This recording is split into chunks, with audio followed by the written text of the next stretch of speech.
во вестите слушнавме, но секогаш често пати сум зборувал јас за историјата, за тешкотиите на македонскиот народ низ вековите и зошто се овие остри негирања не само од нашите соседи кои ја грабна, распарчија македонската земја и македонскиот народ во 1913 година, туку нивните амбиции, односно нивната лакомост на соседните држави и на големите сили одат некаде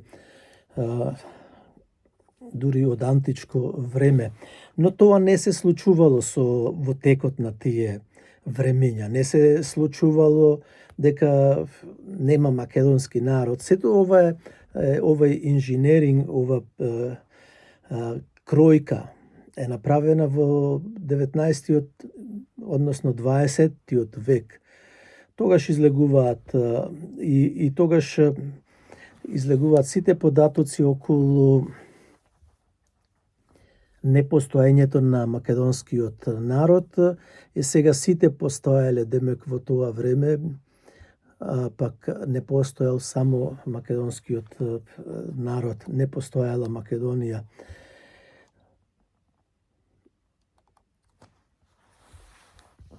Секогаш знаеме дека победниците секогаш ја пишуваат историјата. Тука историјата не ја пишуваа само воените победници, туку ја конструира и геополитичката архитектура во Берлин, Париз, Санкт Петерсбург и Виена. Како што спомнав, почитувани слушатели, тие се инженерите за да нема македонски народ. Во тој голем проект за создавање на национални држави, македонскиот народ се соочи со уникатен историски парадокс, додека од распарчени различни историски елементи се шиеше безпрекорен и непрекинат елински или грчки континуитет, автентичниот македонски субјект беше систематски маргинизиран, покриван со генерички поими и плански анулиран, односно избришан. Денешните политички услови, каде што условот за влез во меѓународните организации како Обединетите нации, НАТО, Европската унија е промена на името, како што знаете. Потоа промена се бара сега на Уставот на Република Македонија и промена на историјата. Не се инцидент овие, почитувани слушатели, овие барања, не се инцидент на модерното време.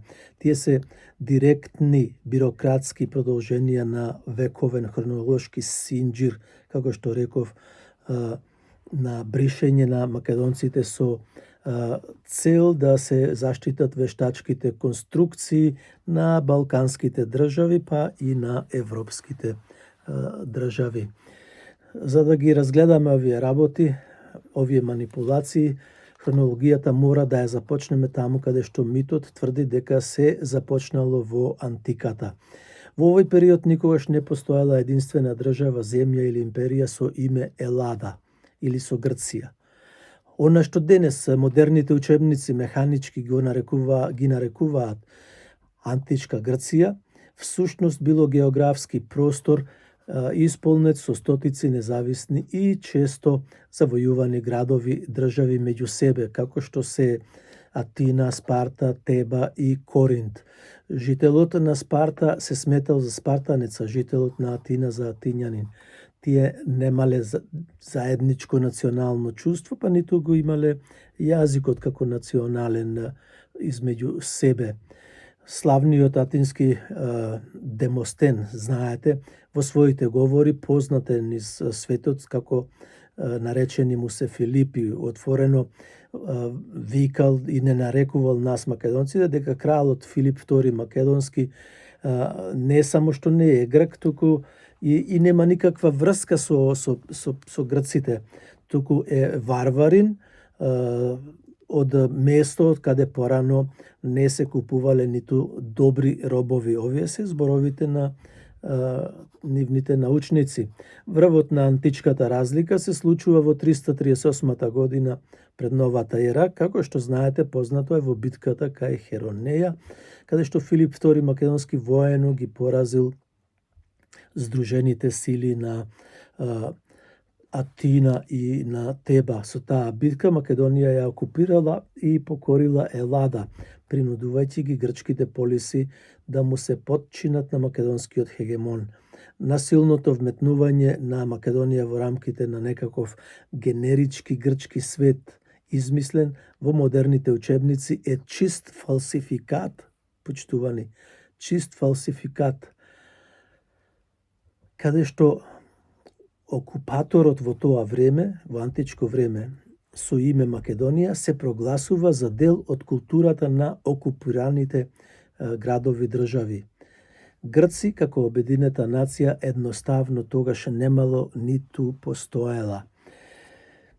Бришењето на македонскиот континуитет намерно го прескокнува и фактот дека Македонија е капијата пред која или вратата пред која христијанството влезе во Европа.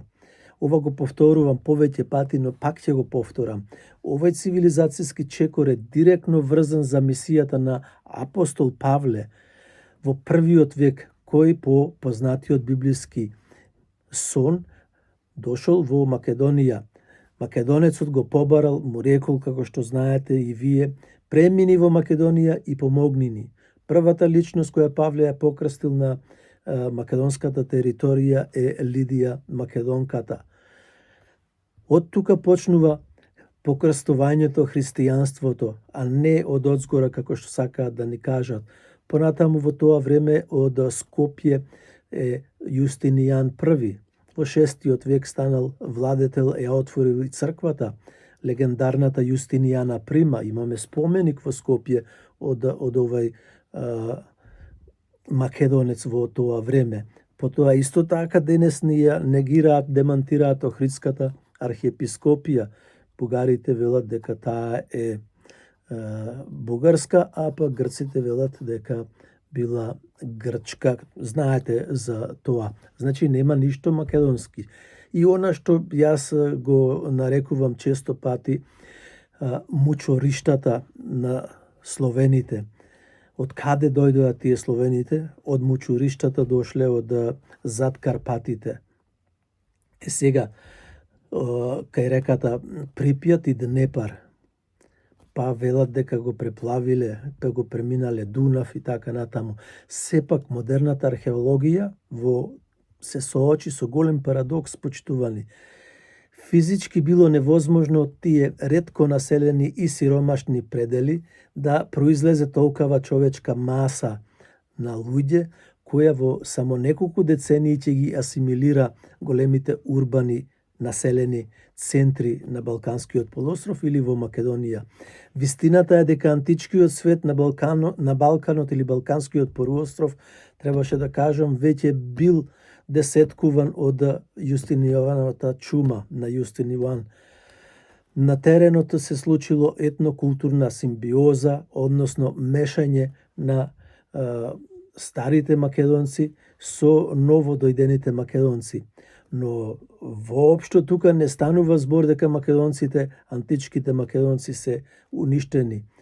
Тука го имаме градот Лихнидос, Охрид, Скупи, станал Скопје, Астибо, Штип, Хераклеја имаме кај нас до нашето оптичари во Битола.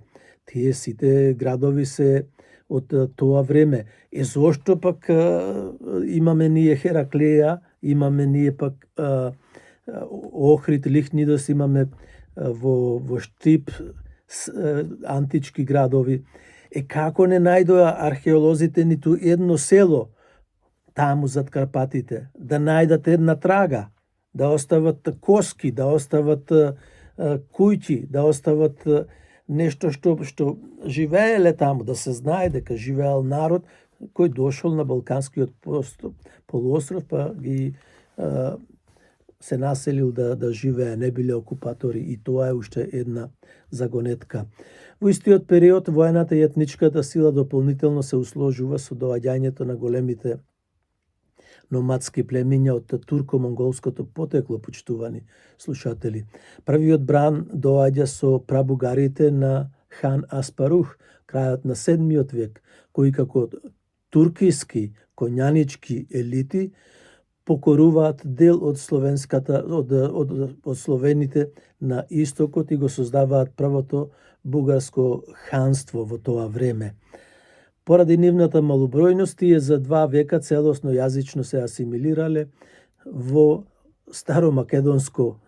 старомакедонското море на македонци, но го оставаат своето туркиско име, значајно за нив е тоа, како политичка етикета.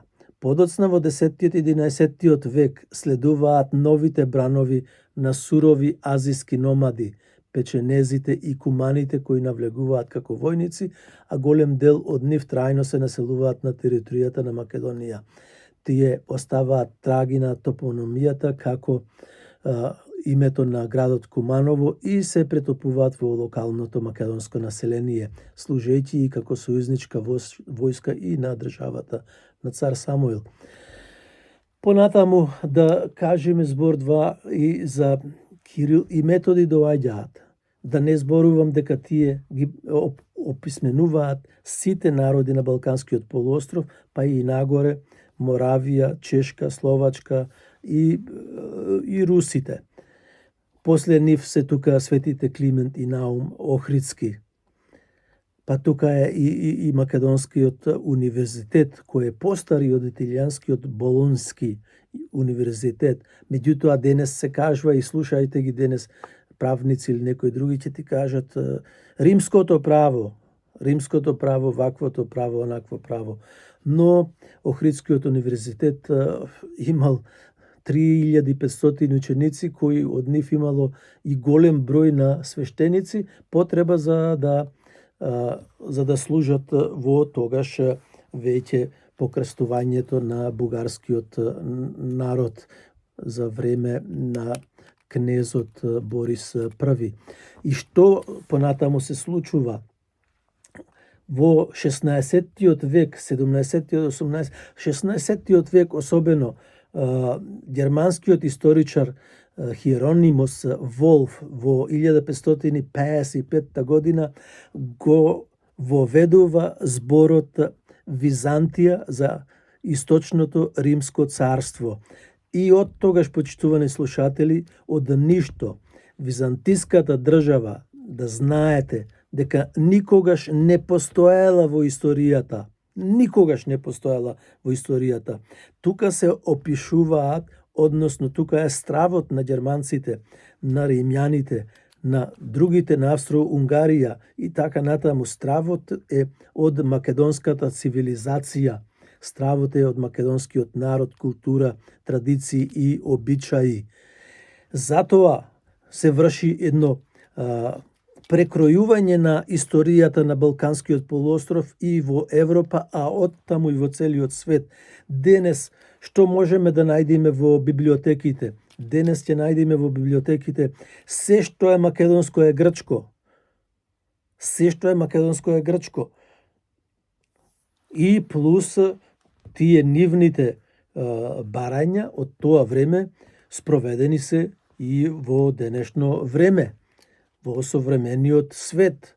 Трагедијата, знаете, со Обединетите нации, 91 година, 92 не примија тие со името Република Македонија и никој немаше право да ни го смени името спрема член 2 на Обединетите нации, но ни го сменија името во поранешна Југословенска Република Македонија. Понатаму влезот во НАТО. Влезот во НАТО го плативме со менување на нашето име, а со тоа што таков е и законот и правилата и историјата. Како се вика државата, така се вика и нацијата и народот. Ние сме по тоа познати како македонски народ. Грците, бугарите, србите и другите имале мощни, големи шанси, можности да се викаат македонци и да се вика нивната држава Македонија. Меѓутоа тоа не го сакале тие. Зошто не го сакале? Не го чувствувале во себе си. не го чувствувале во себе си. Само македонскиот народ од античко време, преку средниот век, византиското време, што прекројува целокупната историја на македонскиот народ и на Македонија, доаѓаме сега и последното што кажа и Мицковски, доаѓаме ние до да се промени уставот на Република Македонија, па да влеземе во Европската унија. Пази богати. Значи да се промени идентитетот, да се променат традициите, да се промени обичајот, културата, јазикот и од македонскиот народ да не остани ништо. Нивната замисла е при крај, почитувани македонци. Затоа треба помош, да се помогне македонскиот народ, се помогне човек кој еве сега Мицковски ја држи Македонија, меѓутоа не смее да попушти. Ако премиерот на Република Македонија го задржи овој став, на наредните избори ќе има 80 пратеници. Сигурно дека ќе има 80